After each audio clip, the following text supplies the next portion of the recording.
Vamos agora tratar dos documentos de habilitação na hora de uma contratação para a Lei 13.979 e seja para o pregão express ou para a dispensa do artigo 4º. É necessário que se solicitem todos os documentos de habilitação. Há a imprescindibilidade de recorrer àquele rol do artigo 28 a 31 da Lei de Licitações, quando trata de regularidade fiscal e trabalhista, qualificação técnica, qualificação econômico-financeira e regularidade jurídica, cumprimento do artigo 7º, inciso 33 da Constituição. Nós precisamos exigir todos esses documentos. Ora, pessoal, a própria Lei de Licitações, no seu artigo 32, caput, já colocou que, tanto no artigo 32, caput, em seus parágrafos, já colocou que é possível dispensar parcialmente os documentos de habilitação. E esse raciocínio deverá preponderar aqui também. Não faz sentido de que toda e qualquer licitação venhamos a exigir todos os documentos elencados nos artigos 28, 29, 30 e 31 da Lei de Licitações. Não é toda a licitação que nós vamos exigir, por exemplo, índice de liquidez. Não é toda a licitação que nós vamos exigir, por exemplo, declaração dos compromissos já ajustados. Não é toda a licitação que nós vamos exigir, por exemplo, atestado de capacidade técnico profissional e atestado de capacidade técnico operacional.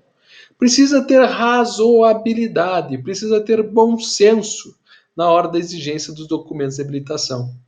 E ainda mais, sobremaneira, né, ou seja, de sobremaneira, essa razoabilidade se faz necessária quando estamos diante de um período como esse, em que voltamos lá numa das primeiras falas. Não estamos diante de uma situação normal, estamos diante de uma situação anômala, uma situação extraordinária. Situações anômalas e extraordinárias merecem consequências e tratamentos anômalos e extraordinários. Então, nesse intuito, a própria Lei 13.979 foi muito boa. Foi muito boa ao fazer o quê? Ao estabelecer que não haverá necessidade de exigir todos os documentos de habilitação. A Lei 13.979 de 2020 consentiu com a possibilidade de um órgão ou entidade da administração pública que estiver licitando possa dispensar no edital alguns documentos de habilitação que entender desnecessários.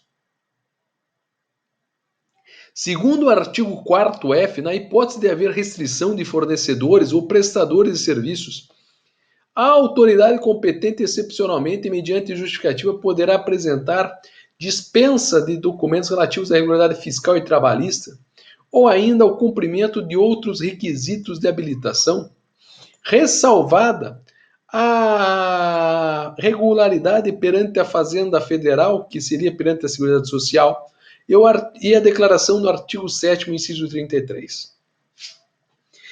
Em um tom crítico, digo a vocês, primeiro que eu acho que não haveria necessidade de ter restrição de fornecedores. Não acho que isso seja imprescindível. Isso está colocado na lei, mas espera, não faz sentido algum. Não faz sentido algum. O segundo detalhe é, eu posso dispensar os documentos de habilitação de regularidade fiscal, de regularidade trabalhista, algumas questões técnicas. Posso dispensar os de regularidade jurídica? Claro que eu posso. Agora, eu não posso dispensar a regularidade jurídica para saber quem é a pessoa, se a pessoa existe ou não existe juridicamente. Eu não posso dispensar, por exemplo, o ato constitutivo do fornecedor. Seja ele empresa ou seja ele pessoa física, se ele for pessoa física, nada impede de pessoas físicas participarem de licitações para a Lei 13.979. É claro que tem objetos que demandam uma organização empresarial, uma organização, e uma organização estaria incompatível com uma pessoa física. Ora, se eu vou contratar alguém para fornecer, para prestar o serviço de limpeza, aí não dá para contratar uma pessoa física, porque eu vou precisar provavelmente de mais do que uma pessoa, precisar de uma equipe, em razão de um posto de trabalho, para que eu tenha um número suficiente. Outro detalhe aqui é o aspecto da ressalva que você faz ao artigo 7º, inciso 33 da Constituição. A declaração do artigo 7º, inciso 33 da Constituição, é uma declaração daquele licitante, daquele fornecedor licitante, dizendo que se empregar menor, ele vai empregar dentro e de acordo com as condições autorizadas pela Constituição. Você não vai poder colocar um menor em condições desautorizadas na nossa Constituição Federal. Tem restrições com relação à insalubridade, tem restrições com relação ao ambiente de periculosidade, a questão da idade. Todos esses detalhes, que não são detalhes, são regras a serem cumpridas, estão expostos na Constituição. Eu costumo dizer que esse artigo 7º, inciso 33, à época, quando foi concebido, pode ter gerado uma educação dos fornecedores em licitações. Mas hoje é mais uma declaração, é um documento estéril. Um documento um pouco estéril. Por que é um pouco estéril? Porque, veja só, é a mesma coisa se a gente tivesse uma declaração dizendo que você cumpre com todas as regras da Constituição. Ora, é um dever meu, como cidadão, cumprir tudo que a Constituição me determina. É um dever do fornecedor respeitar a Constituição. Seja na empregabilidade menor, seja na empregabilidade ambiental, seja na questão da logística reversa, no que for, ele tem o dever de respeitar a lei. Então eu já tenho também minhas ressalvas quanto a esse artigo 7º, inciso 33. Quanto à certidão da Fazenda Federal, por que ela nunca vai poder ser dispensada? A certidão da Fazenda Federal ela não pode ser dispensada, é claro que fazendo um contexto. Hoje a certidão da Fazenda Federal ela é para os tributos ativos, para os tributos da Receita Federal e para a Seguridade Social. Então ela é uma certidão de regularidade perante a Seguridade Social. Então antigamente, lá quando eu comecei, lá nos anos 2003, na parte de licitações, já faz um pouquinho de tempo, nós tínhamos 3 declarações no âmbito federal. Era uma certidão ativa da Receita, uma certidão de regularidade da Receita, uma certidão de regularidade da Procuradoria, em razão de créditos ativos, débitos e créditos ativos, e a declaração da Seguridade Social, que seria do INSS à época. Hoje, atualmente, em 2020, essas 3 certidões são unificadas, então ela é uma só. Por que nós temos a impossibilidade de contratar ou de beneficiar alguém que está em detrimento ou que está gerando um malefício ao poder público ou mais precisamente à Seguridade Social? Porque o artigo 195 da Constituição, o artigo 195 da Constituição, prescreve a impossibilidade de alguém receber créditos ou ser contratado do poder público se não estiver regular perante a Seguridade Social. Esse é o motivo. Sendo esse motivo, aqui nos parece um tanto quanto natural que realmente isto não é possível de ser dispensado, mesmo em caso de pandemia.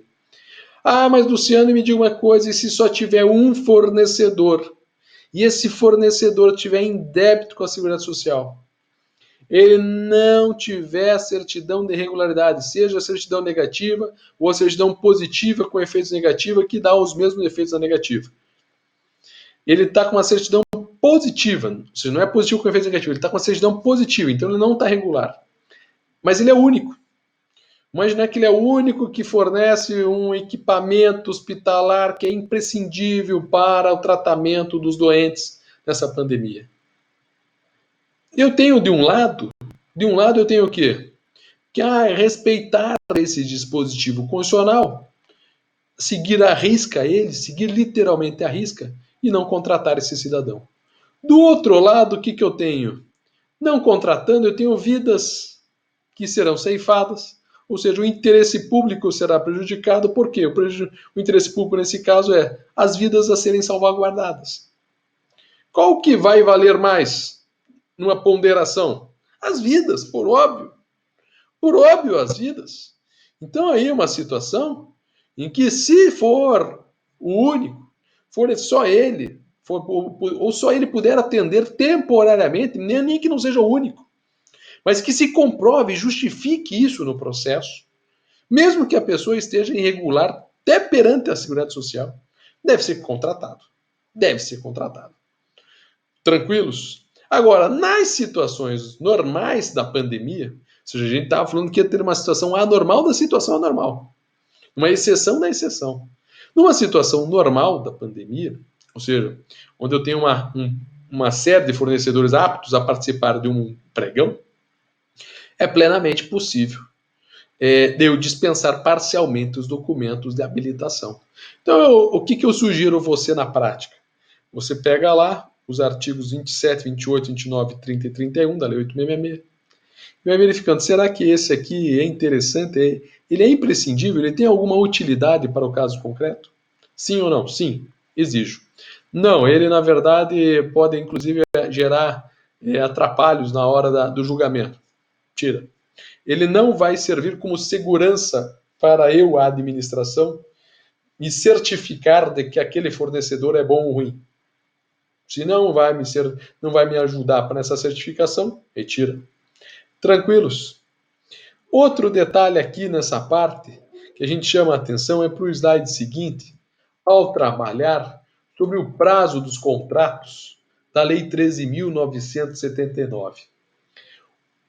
O prazo dos contratos da Lei 13.979, eles seguem os prazos da Lei 8.666? Primeira coisa essa pergunta ela está falando dos contratos que foram celebrados com fundamento normativo da Lei 13.979, ou seja, foram com base no artigo 4º. Se é um contrato de antes da pandemia e está em andamento, não se mexe. Continua com esse contrato. Não usa a Lei 13.979 a princípio. Mas aqui nós estamos falando se existe um prazo, uma limitação temporal dos contratos que foram celebrados com fundamento normativo na Lei 13.979. Tem ou não tem um prazo? Porque imagine só, qual que é o raciocínio? Vamos imaginar. Eu celebro um contrato nessa situação excepcional por 48 meses. Eu alugo um equipamento por 48 meses. E a pandemia acaba em agosto, vamos imaginar. Vamos imaginar que acaba em agosto.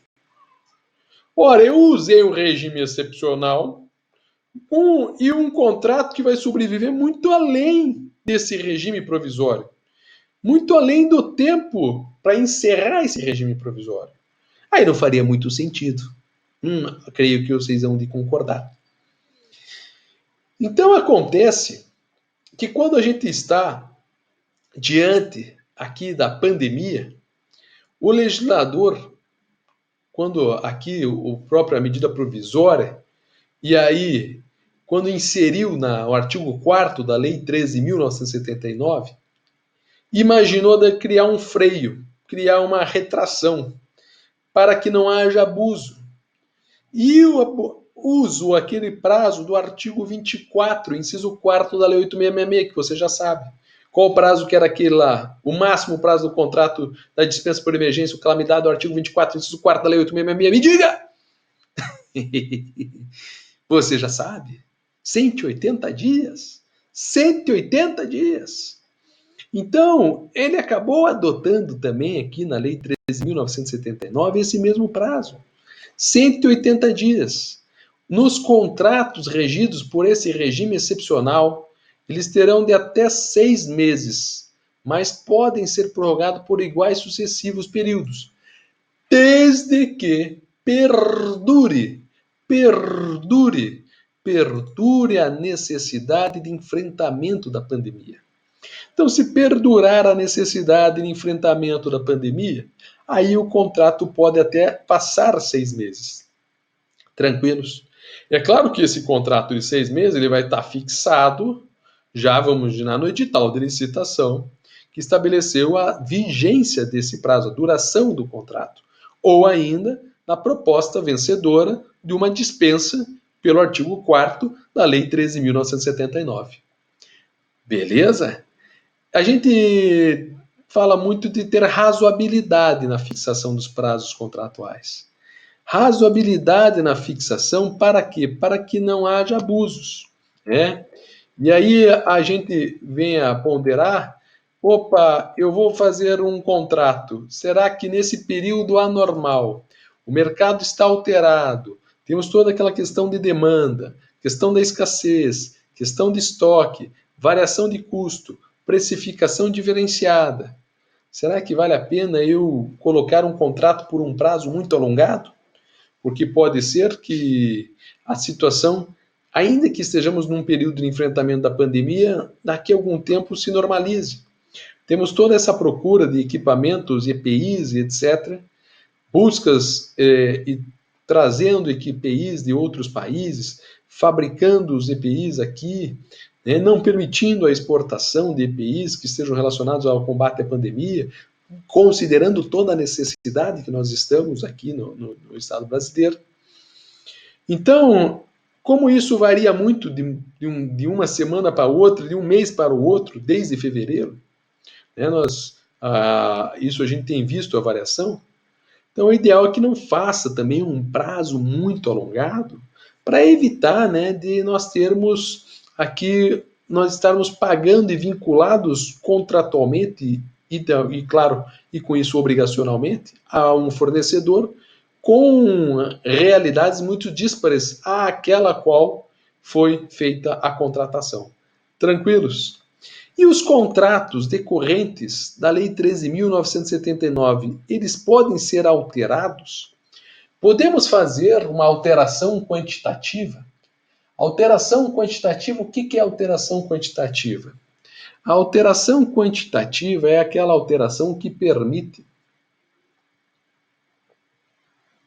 unilateralmente, tem alteração unilateral quantitativa, que é o acréscimo, que é aquela cláusula legal, ou seja, decorrente da lei, que permite à administração alterar unilateralmente o contrato administrativo, se for numa situação normal, lá da Lei 8.666, até 25% para fins de aumentar o quantitativo inicialmente contratado. Se for reforma de equipamento ou reforma de edifício, 50%. Isso é numa situação normal. Essa é uma cláusula exorbitante visível, né? Ou seja, uma baita de uma prerrogativa do Estado. Uma baita de uma prerrogativa do governo. No caso aqui, em tela, diante dos contratos na situação de pandemia, o legislador optou por aumentar esses 25% para 50%. Então é possível de nós fazermos a alteração unilateral quantitativa até o limite de 50%. Até o limite de 50%. Ah, mas eu vou permitir, eu faço isso já nos contratos em que eu não nada me manifestei nesse sentido, eu não coloquei essa cláusula, eu não coloquei essa possibilidade. No meu ponto de vista, quando você impõe essa alteração unilateral, o fornecedor vai ter que se preparar já, nem que seja psicologicamente, para, se você utilizar essa cartada, para ele poder trabalhar, para ele poder ter o seu ciclo natural, o seu fluxo natural de mercadorias. Então, costumo dizer que o ideal é que, se você for fazer um pregão express e for permitir esta prerrogativa a ser usada durante a execução do contrato, decorrente desse pregão express, coloque isso no edital e deixe negritado, para que o fornecedor, então, tenha plena ciência, pleno conhecimento. É claro que ninguém pode se excusar do conhecimento da lei, mas o maior, quanto mais boa fé, quanto mais transparência, quanto mais clareza nas relações, menores atritos nós teremos, menores conflitos. E havendo menores conflitos, é bom para todos, né? É bom para todos. E até porque, nesse momento, não pode a administração pública também prejudicar o mercado, prejudicar os fornecedores, porque os fornecedores precisam estar girando, precisam estar com a sua máquina muito bem alinhada e azeitada, porque eles precisam pagar os seus empregados. Os empregados têm famílias, e aí a gente está falando de um universo muito significativo. Por isso que até adianto a vocês que algumas, aqui por exemplo, aqui no estado do Paraná, há um decreto, e também isso foi seguido pelo Tribunal de Justiça, de continuar pagando regularmente as empresas terceirizadas, a fim de, desde que, claro, elas não demitam, desde que elas mantenham os empregos, a fim de não gerar o maior prejuízo à sociedade. Muito interessante essa questão, né? Muito interessante essa questão. Se você é vereador, se você é prefeito, quem sabe você não leva isso para a sociedade? Ora, porque daí nós temos uma mantença da empregabilidade e aquela empresa continua no seu ciclo natural, continua normalmente exercendo suas atividades ou pelo menos recebendo. Ah, eu posso fazer isso na de limpeza, mas eu fechei a prefeitura. E aí eu vou continuar pagando para ele, mesmo que ele não esteja limpando? Sim, você vai continuar pagando.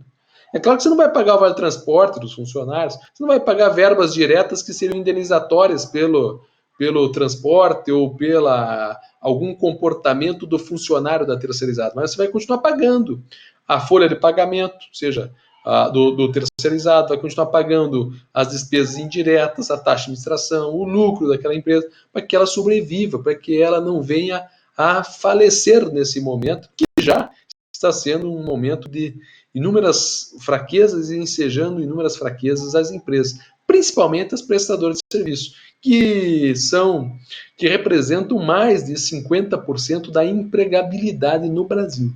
Mais de 50% da empregabilidade no Brasil estão mais desse limite está nas empresas de terceirização. Tranquilos? No próximo bloco, nós vamos falar aí das medidas que estão sendo tomadas, a quem deve fazer a medida, como é que deve ser feito o controle, como que eu devo agir com segurança, como é que eu devo fiscalizar as contratações que estão sendo realizadas nesse período de pandemia. Afinal, esses decretos de abertura, fechamento do comércio, abertura da cidade, máscara, multa, como eu devo providenciar, como eu devo respeitar toda essa situação. É no próximo bloco que você vai tomar conhecimento e tomar nota de tudo isso. Até o próximo bloco.